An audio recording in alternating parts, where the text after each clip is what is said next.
Chapter 5 covers polynomial and rational functions. We will just be covering the polynomial functions, starting with section 5.1, polynomial functions and models. A polynomial function in one variable is a function in the form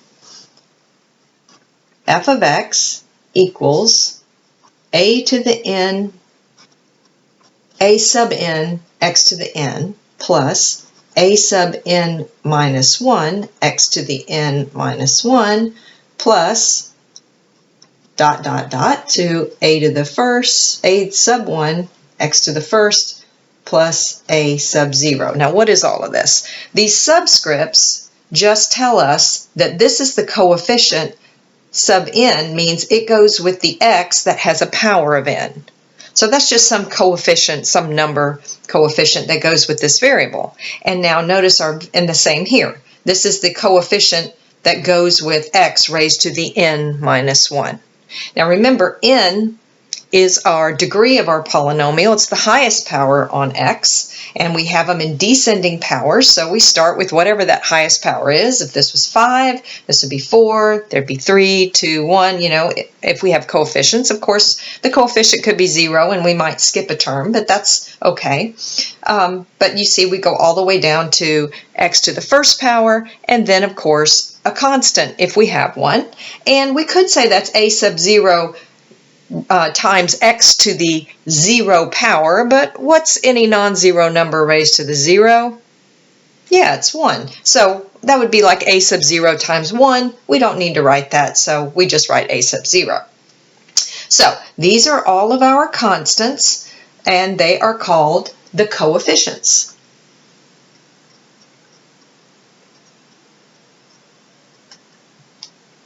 Of the polynomial, where n is greater than or equal to 0 and is an integer,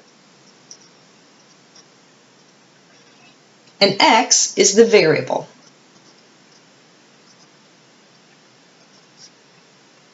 If a sub n is not equal to 0, it is called the leading coefficient.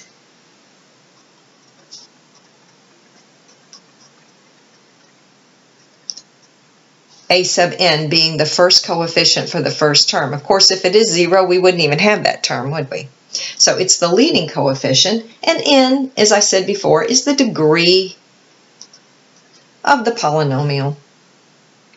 The domain of a polynomial function is the set of real numbers.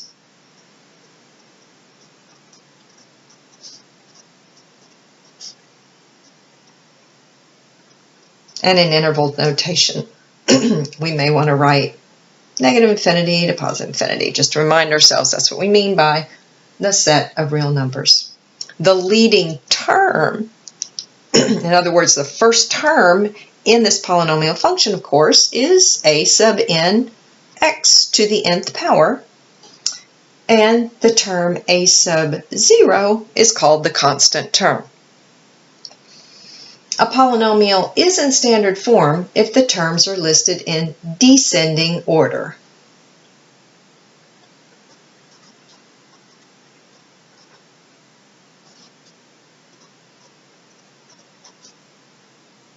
The graph of a polynomial is a smooth, unbroken curve, and by smooth we mean that the graph does not have any sharp corners as turning points. Okay, in example 1, let's just see if we can identify a polynomial function now that we know the definition of one, and then if we find one, let's state its degree. Determine which of the following are polynomial functions. For those that are, state the degree. For those that are not, explain why not. Write each polynomial in standard form. So f of x equals 3x squared plus 5x minus 10. Is this a polynomial function? Well, it says that n has to be greater than 0 or equal to 0 and be an integer. So our n here is 2, meets that requirement, doesn't it? And we have this already in our standard form. So it looks like we have met the requirements for a polynomial. So this is a polynomial. And then what's the degree? The degree n is 2. Remember, the degree, that just means what's in. the highest power on the variable. Okay, let's look at B. Here we have 3x to the 2/3 power minus 5. Remember that n, our integers have to be greater than, our powers have to be greater than or equal to 0 and be an integer. 2/3 is not an integer. This is not a polynomial function. And why not? Because 2/3 is not an integer. So we don't need to state degree or anything because we didn't find a polynomial function. Okay, C. We have 2x to the negative 3 plus 3x minus 8. Notice that our requirement is that n is a positive or an integer equal to 0. Negative 3 is not positive.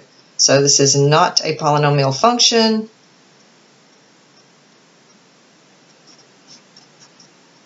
And why not? Because n is less than 0. Negative 3 is less than 0, and that's not allowed. Look at D. That's interesting. G of x equals negative 5. Wonder what that would look like if we graphed it. What's another way to say g of x, or we sometimes see f of x? What's another name for that? Yeah, y. So that's like saying y equals negative 5. Do you have a visual when you see y equals negative 5 on the graph? Yeah, it's just a horizontal line that crosses the y-axis at negative 5, right? So let's think about this. It says that n has to be greater than or equal to 0 and an integer. Well, what's n here? What's the highest power on x? Well, we're not even seeing an x, so what must it be? 0, right? So I could write this as 0 times x to the 0 minus 5, and I'm still meeting the requirements that n is greater than or equal to 0, right? So yes, this is a polynomial function.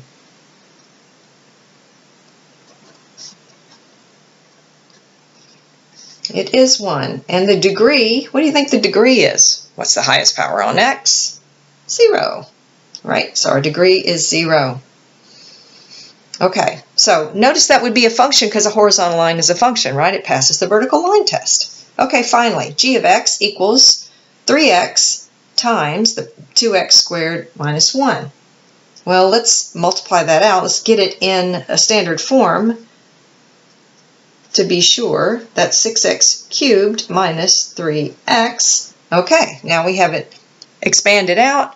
Is this a polynomial function? Well, yes, of course it is, because our power is 3. 3 is an integer greater than or equal to 0, so it is a polynomial function. And the degree? Yes, it's 3. We see that the degree is 3. Sorry. Okay, we will continue in our next video.